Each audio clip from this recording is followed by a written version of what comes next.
I want to talk to you about meta modernity.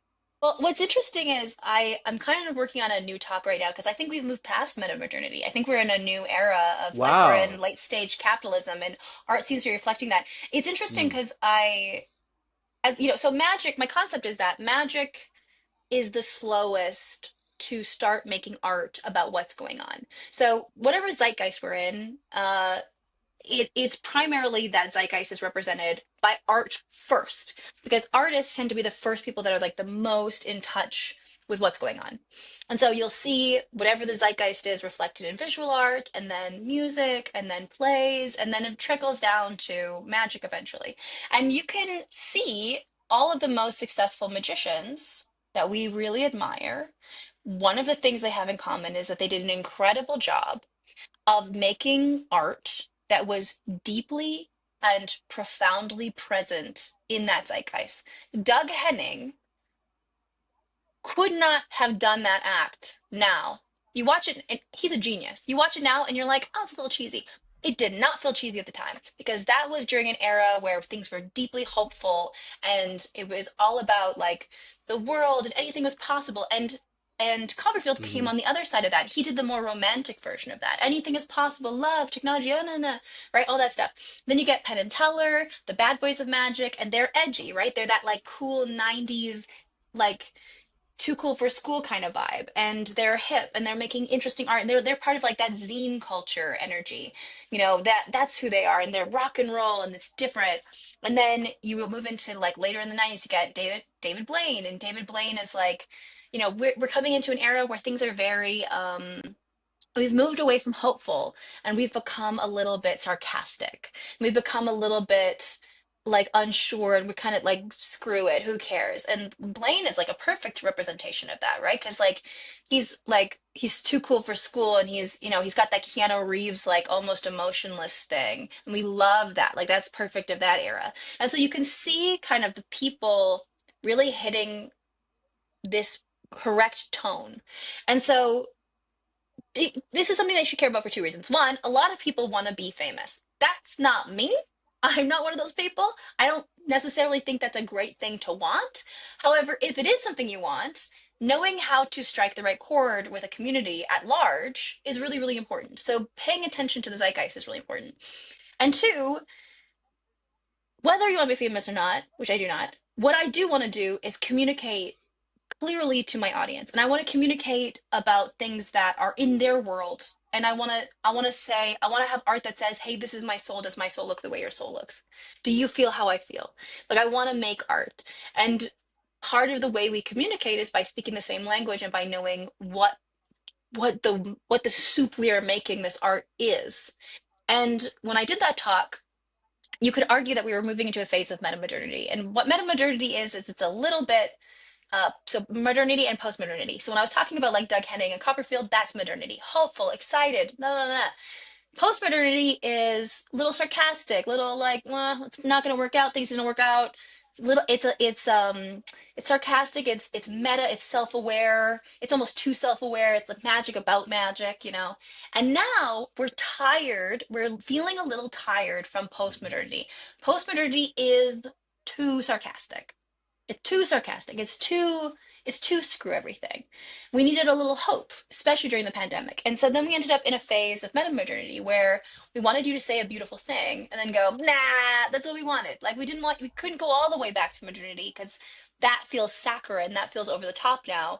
But being totally meta, being totally self-aware, that also feels dated. So meta modernity became this like ability to balance those two things.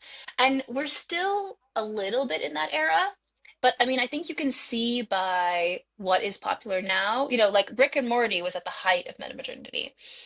And now we're less interested in things like Rick and Morty. Like, what's successful now? Now, what's successful is this like commentary and this knowingness and this very intelligent, like things like Severance and like a lot of stuff that talks about being a cog in the machine or being part of capitalism or being like a lot of it is talking about having no power or having all these things. And so we don't really have a name that I know of for this new zeitgeist yet, but I can feel it. I think we can all feel it. Something's happening. And so my work has shifted. with that. But that's sort of the great thing about crowd work is that I can keep in the flow of society. And I think part of why Lucy's doing so well is because what Lucy represents is a sense of like knowing what's going on and surviving it beautifully, right? She knows she's not dumb. She knows what's going on. She's aware and she's fine. And she's elegant and she's the smartest person in the room and she's just here to have a good time. And I think that kind of escapism, an escapism that's still present in the moment, escape where we don't leave, but we're here in a joyful way, I think is really resonating. And sure, maybe I could have made that work by accident and gotten successful, but I think I was way more likely to hit the way I have because I chose to make work that would ideally affect people in the most most in the way that was the most consistent with where we are as a culture. Wow. You can't follow that. Well, I did, that's I did, so good.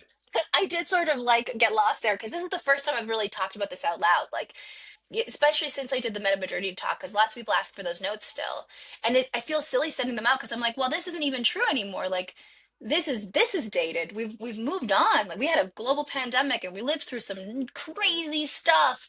Like, with that horrible wish, may you live in unprecedented times. Like, I'm done with times being unprecedented. I could handle some precedented times. I could handle it. We could all handle it. And so, yeah, I might not have been the most eloquent in the way I just said that because I've quite literally never said these things out loud. It's just me on airplanes sitting quietly going, huh, why, why did that joke affect people the way it did? And how, every time I do a bit of crowd work, I think what people don't realize is they're like, oh, you're so funny, you're so quick. And it's like, yeah, but I also, that's because I do the homework. That's because when I leave, I don't just go, huh, what would have been funnier? I go, why was what I said so funny? Why did it hit the way it did? Like what was it? I try not to take for granted that something just is fun. What can I get from the fact that I looked at an engineer and said, what is that? Like I chose to pretend I don't, Lucy's got this great ability to just be like, I don't know what the common people are doing. She's just, selectively unaware of things because they don't interest her. She's not interested in engineering, so she doesn't know. And it's fun to get somebody to explain to you what that job is and just realize like, oh, people say things about what they do and we don't really know what it is and we don't admit that. And there's something really fun about, like, I remember some guy goes, I'm a banker. And I went, a banker? I don't know what banker is. Explain banker. And he goes, I take people's money. And I go, oh, sorry, you misspoke. You meant robber. And it was just so fun to be like, oh, yeah, if you say what a banker is in the simplest words, it sounds wrong. And like, that's where the humor is. But also, like, that joke killed because it speaks to a higher thing. It speaks more to the zeitgeist of like, I think we all a little bit sometimes feel like maybe bankers are robbers. And so I was making a joke about what he said, but really there was like a bigger joke in the little joke. And I could have just gotten away and been like, oh, well, that was the joke. But it helped me to go, but what's the bigger joke? Like what was so, because that killed in a way it shouldn't have killed. But I think it's because it spoke to a truth. And sometimes what people are laughing at with Lucy is just that she's saying the thing we're all thinking.